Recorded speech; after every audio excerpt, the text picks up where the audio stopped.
arahan Presiden Prabowo Subianto sudah sangat jelas ya. Dalam efisiensi ini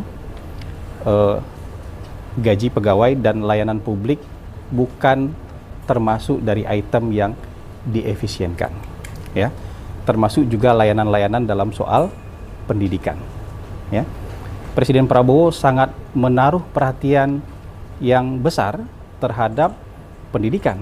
Bahkan dari program hasil terbaik cepat dari Presiden Prabowo itu juga mengenai soal pendidikan, perbaikan ruang sekolah ya. Ada lebih dari 10.000 sekolah yang diperbaiki ya tahun ini, dari 330.000 sekolah yang butuh diperbaiki. Kemudian makan bergizi gratis buat anak-anak, terutama juga anak-anak sekolah. Ada pendidikan yang terintegrasi, yang dengan kurikulum standar internasional. Jadi beliau menaruh perhatian yang sangat besar terhadap sektor pendidikan. Oleh sebab itu layanan-layanan pendidikan ya tidak akan dikurangi. Jadi kalau ada informasi bahwa misalnya layanan pendidikan ini terdampak efisiensi, itu tidak benar. Jadi pemerintah memastikan bahwa layanan pendidikan yang seperti apa misalnya biaya operasional perguruan tinggi itu tidak akan terdampak, KIP tidak akan terdampak, beasiswa akan dilanjutkan. Jadi ini yang ingin kami sampaikan, bahwa supaya tidak terjadi kesimpang siuran. Hari-hari belakangan ini masing-masing kementerian dan lembaga sedang menjalankan rekonstruksi anggaran supaya efisiensi yang diinginkan oleh Presiden itu betul-betul tepat sesuai dengan arahan yang beliau sampaikan. Karena jangan sampai layanan publik itu terdampak, nggak boleh terdampak sama sekali.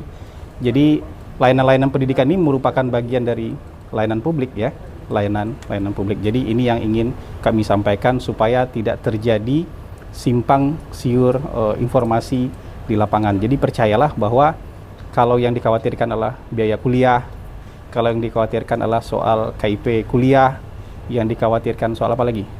Beasiswa, itu merupakan bagian dari layanan yang dijamin oleh pemerintah akan dipenuhi. Itu yang ingin saya sampaikan yang pertama. Yang kedua, soal retreat. Kemarin sebagian teman-teman ngejar saya sampai ke pintu mobil. Sampai mobil saya nggak bisa ditutup kemarin. Soal retreat. Jadi teman-teman, berdasarkan edaran terbaru dari Kementerian Dalam Negeri, retreat di Magelang nanti itu sepenuhnya menjadi biaya Kementerian Dalam Negeri setelah direkonstruksi anggarannya. Kalau sebelum rekonstruksi memang rencananya cost sharing, karena anggaran Kemendagri ada yang dipotong, kemudian dari Pemda-Pemda juga sebenarnya mereka sudah punya biaya rutin untuk diklat dari kepala daerah terpilih. Jadi rencana awalnya cost sharing, tapi setelah kemudian dilakukan rekonstruksi anggaran dengan formula baru, akhirnya Kemendagri mampu untuk menanggung seluruh biaya retreat di Magelang. Nah, banyak yang bertanya, retreat ini efisienkah? Jadi gini, perintah dari Undang-Undang Nomor 23 tahun 2014, ini perintah undang-undang. Kementerian Dalam Negeri itu wajib memberikan pelatihan kepada kepala daerah yang baru terpilih itu 2 minggu. Itu perintah.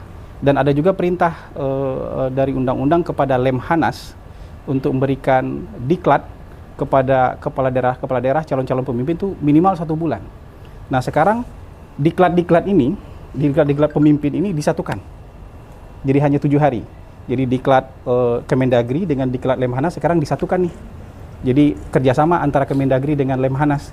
Jadi biayanya pun bisa jadi lebih hemat, prosesnya lebih hemat, dan kemudian juga dari sisi waktu juga jauh lebih efisien. Jadi ini sekarang kepala daerah nggak perlu lagi 2 diklat. Nggak perlu lagi diklat Kemendagri kemudian dilanjutkan dengan diklat Lemhanas, tapi sekarang disatuin. Lemhanas bekerja sama dengan Kemendagri, menyatukan diklat kepemimpinan, diklat calon pemimpin, itu disatukan dalam 7 hari saja. Dan dilaksanakan bersama-sama di daerah Magelang nanti. Jadi kalau ada yang bertanya, wah ini kok nggak efisien nggak? Ini justru perintah undang-undang dijalankan dengan cara yang jauh lebih efisien, kira-kira begitu. Gitu ya teman-teman ya. Semoga bisa dipahami. Berarti nggak usah ada kekhawatiran dari masyarakat terkait efisiensi anggaran ya Pak, soal kualitas Gini, pendidikan. total APBN kita 3.600 triliun. Ini bayanginnya secara umum aja. Yang diminta efisien itu 306, nggak nyampe 10%. Hanya 8,5, harusnya kita bisa nih, harusnya kita mampu nih. Ya, sekarang mau nggak kita menyisir dengan detail item-item, jangan korbankan layanan publik. Ya, yang diefisienkan itu belanja barang dan belanja modal aja. Perjalanan dinas, seremoni, ATK, FGD, apalagi kajian-kajian, monef. Nah, kadang-kadang kan juga ada misalnya, ada juga mata anggarannya misalnya beasiswa, sekian. Tapi dalam mata anggaran beasiswa itu juga ada anggaran monefnya. Ada anggaran perjalanan dinasnya. Nah, ini aja yang ikat. Anggaran monef perjalanan dinas, sekarang ada teknologi.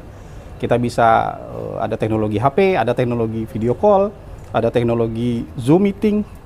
Jadi ini bisa dimanfaatkan untuk kemudian mengefisienkan proses-proses yang tadi itu. Monitoring, evaluasi, apalagi perjalanan dinas, seminar, sinkronisasi, apalah segala macam itu bisa dilakukan dengan cara yang lebih efisien. Selama ini dalam layanan publik ada juga itu. Itunya aja yang mau diefisienkan tuh sekedar itu. Bukan layanan publiknya secara umum yang diefisienkan, termasuk juga dalam misalnya biaya operasional perguruan tinggi. Biaya operasionalnya dijamin utuh, ya, tidak akan ada pengurangan dan dijamin